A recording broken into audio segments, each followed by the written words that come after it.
সাল ১৯৭০ ভারতের গোয়েন্দা সংস্থা রয়ের কাছে খবর এলো সীমান্তের ওপারে পাকিস্তানের কাহুটা নামক এক দুর্ভেদ্য দুর্গে গোপনে তৈরি হচ্ছে পারমাণবিক মারণাস্ত্র। কিন্তু সেখানে ঢোকা অসম্ভব, না কাজ করছে স্যাটেলাইট ইমেজ, না কোনো বিদেশি গোয়েন্দা সংস্থা।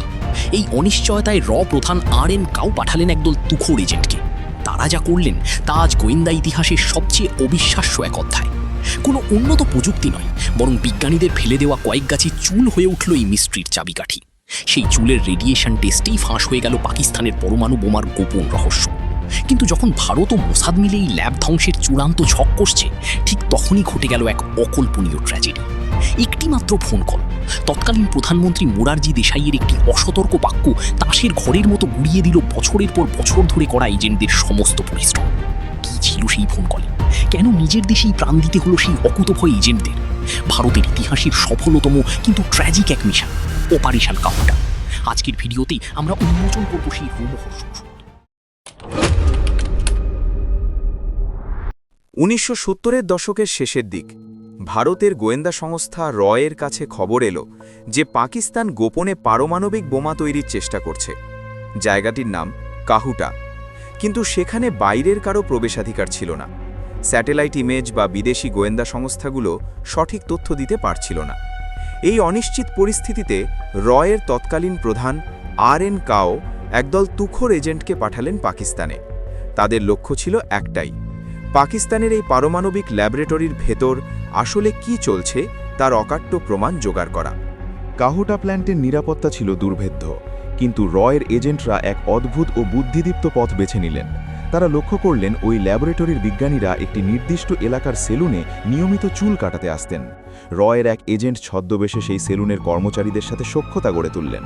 একদিন সুযোগ বুঝে তিনি মেঝে থেকে কুড়িয়ে নিলেন বিজ্ঞানীদের ফেলে দেওয়া কয়েক গাছি চুল। এই সাধারণ চুলগুলোই ছিল মিস্ট্রির আসল চাবিকাঠি।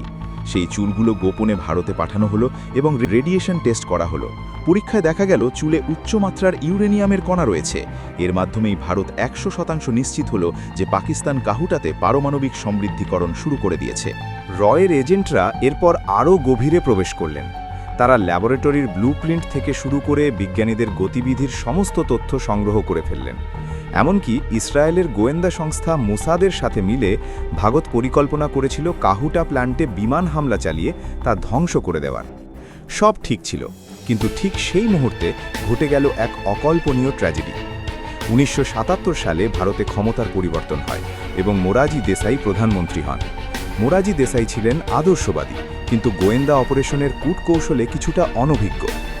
একদিন পাকিস্তানের তৎকালীন রাষ্ট্রপতি জেনারেল জিয়াউল হকের সাথে টেলিফোনে কথা বলার সময় মোরারজি দেশাই ভুলবশত বলে ফেললেন, আমরা জানি আপনারা কাহুটাতে কি করছেন।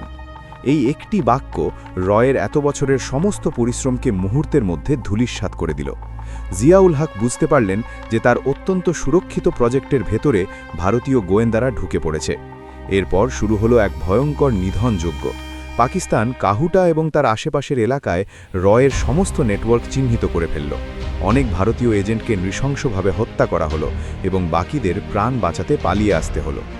অপারেশন কাহুটা গোয়েন্দা ইতিহাসের এক অমীমাংসিত আক্ষেপ। যে এজেন্টরা প্রাণের ঝুঁকি নিয়ে চুলের নমুনা থেকে শুরু করে গোপন নথিপত্র জোগাড় করেছিলেন, তাদের আত্মত্যাগ বিফলে গেল স্রেফ একটি হটকারী ফোন কলের কারণে। পাকিস্তান শেষ পর্যন্ত পারমাণবিক বোমা তৈরি করতে সক্ষম হয়, যা আজ ভারতের জন্য এক বড় নিরাপত্তা ঝুঁকি। কাহুটার সেই ল্যাবরেটরি আজও এক রহস্যময় দুর্গ হয়ে দাঁড়িয়ে আছে। রয়ের সেই অকুতভয় এজেন্টদের নাম আজও জনসমক্ষে আসেনি। তাদের জীবনের কোনো পুরস্কার মেলেনি, শুধু ইতিহাসের পাতায় ধুলোমাখা এক ব্যর্থ কিন্তু দুর্ধর্ষ অপারেশন হিসেবে এটি অমর হয়ে আছে। অপারেশন কাহুটা আমাদের শিখিয়ে দেয় যে গোয়েন্দাগিরিতে যেমন প্রয়োজন তীক্ষ্ণ বুদ্ধি, তেমনই প্রয়োজন প্রশাসনিক গোপনীয়তা। একটি ছোট্ট ছিদ্র যেমন বড় জাহাজ ডুবিয়ে দিতে পারে, একটি অসতর্ক মন্তব্য তেমনই একটি দেশের সবচেয়ে বড় নিরাপত্তা বলয়কে ভেঙে দিতে পারে। এটা জানতাম না। চুলের রেডিয়েশন টেস্ট করে পারমাণবিক বোমার প্রমাণ পাওয়ার সেই বৈজ্ঞানিক বুদ্ধি কি আজও আধুনিক গোয়েন্দাদের অবাক করে না? এটি কেবল এক মিস্ট্রি নয়, এটি হলো এক হার না মানা পেশাদারিত্বের করুণ মহাকাব্য।